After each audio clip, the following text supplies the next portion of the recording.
Hi, I'm Marty Nemko. This is an essay called Why We're Sadder. This is a quote from today's Wall Street Journal. The U.S. has fallen out of the top 20 happiest countries for the first time since a global ranking began in 2012, due in large part to a drop in happiness among younger adults. Americans fell to 23rd place in happiness, down from 15th just 1 year ago, according to data collected in the Gallup World Poll for the World Happiness Report 2024. Costa Rica and Lithuania were among the countries that reported being happier than Americans, according to the annual survey. I think these factors are causal. This is now not a quote, this is me. I think these factors are causal. Can you relate to any of them? Economic stress. The government-reported unemployment rate is low, but it hides the lack of good jobs, those offering decent pay, benefits, ethical work, job security, and that don't require a STEM genius. If, for example, you're stuck with a part-time and or temp position that's too hard or mind-numbing, you're going to be sadder. Self-employment used to be a better option. That's less true now thanks to the ever-escalating regulations, reporting requirements, and global competition, especially if your work product can be sent digitally. Taxes increase. Federal, state, local, sales, property, gas, tolls, user fees, car registration, usurious fines for traffic violations. All that exacerbates economic pain.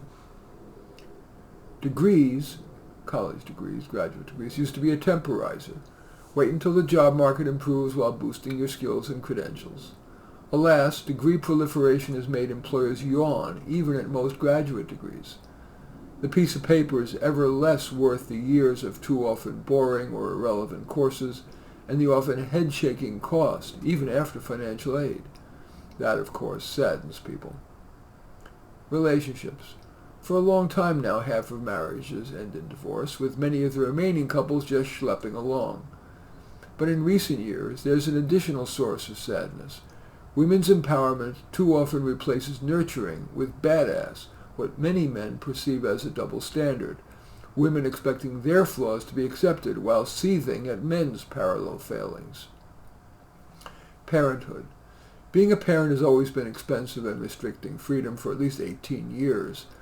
But pressure has grown to be more protective as a parent. It starts as basic as the challenge of getting kids into the car seat. When I was a child, after school and on weekends, I was pretty much free to roam. Now, my parents would have been viewed as neglectful. Then there's the pressure on parents to push their kids academically, in fear that unless their kids excel, college and jobs will be second class. Healthcare access. Many people are having a hard time getting to see a doctor, even a nurse practitioner. That can even be true of non-emergency surgery. That's common in England and in Canada, and it's becoming more so in the U.S. as we try to provide health care for everyone, legal and illegal, whether or not they pay into the system. Few things make you sadder than being sick and not getting adequate and timely care. Devaluing excellence. At the risk of sounding like a fogey, through my 40s, excellence was widely venerated. We honored the strivers, those who, like polio vaccine developer Jonas Salk, sacrificed work-life balance for years in the service of being productive. Now, excellence and drive are often diminished as, for example, a white male value, even a white supremacist value. Instead, today's woke culture urges us to heavily replace individual initiative with the collective, all in, together, and we not me. We used to feel good about ourselves for our individual accomplishments. Now, if the accomplishment is made by a white or Asian male, it's often tainted as caused by privilege. White men are viewed as evil or stupid. If a Martian were to descend onto Earth and to watch commercials or sitcoms or movies, even news media, the Martian would likely conclude that white men are the inferior demographic. Putting aside the correctness of that, it certainly contributes to white men's sadness. Yet white men can't object, let alone obtain redress, lest they risk today's most devastating epithets: sexist, elitist, and especially racist.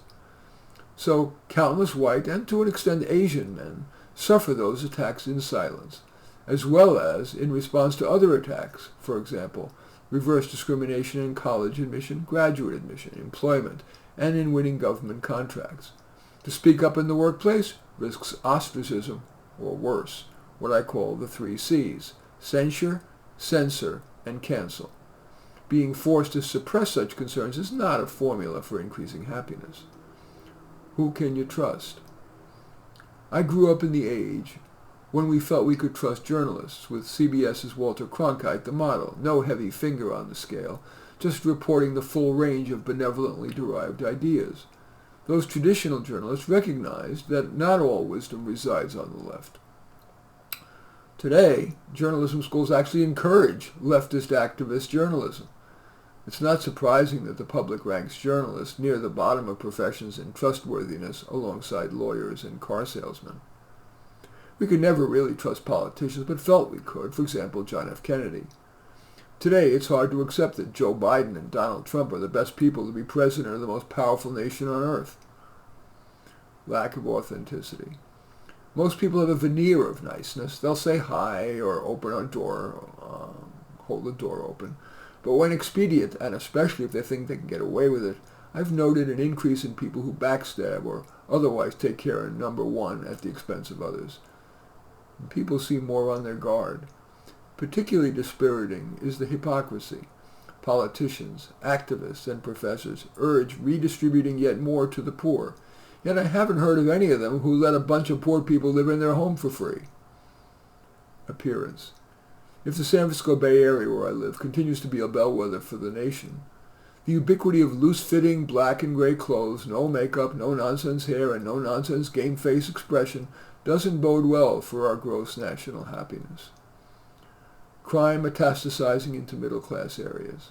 I live in the small part of Oakland, California that is middle class, but even our neighborhood is increasingly beset by smash and grabs, home invasions, and now squatting. I've had my car broken into twice, my catalytic converter stolen, and was held up at an ATM at knife point. Marijuana and other drugs lead to sadness. With the aforementioned sources of stress, it's understandable that more people are turning to alcohol and drugs.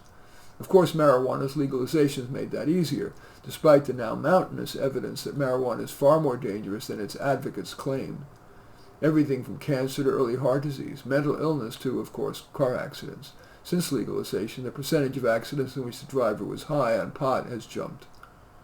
Soviet-style sadness. In sum, my experience with friends, clients, people in the supermarket and the cafe in which I'm a denizen, and my own personal experience, suggests that indeed the past few years have resulted in people getting sadder, just as the new Gallup poll found. In the event that little essay is called Why We're Sadder, as usual, I welcome your thumbs up and accept your thumbs down. I always look forward to your comments and especially like it if you hit the share button below. Share on your social media so that my efforts can have broader impact. And I am flattered if you choose to subscribe to my channel. And certainly we welcome you taking a look at any of my 32 books. Probably the one most relevant to this is A Dose of Reality, but all 32 are on Amazon. Just go there and search on my name, Marty Nemko, N-E-M-K-O, and you will find more than you can stomach. In any event, I do thank you for watching. I am Marty Nemko.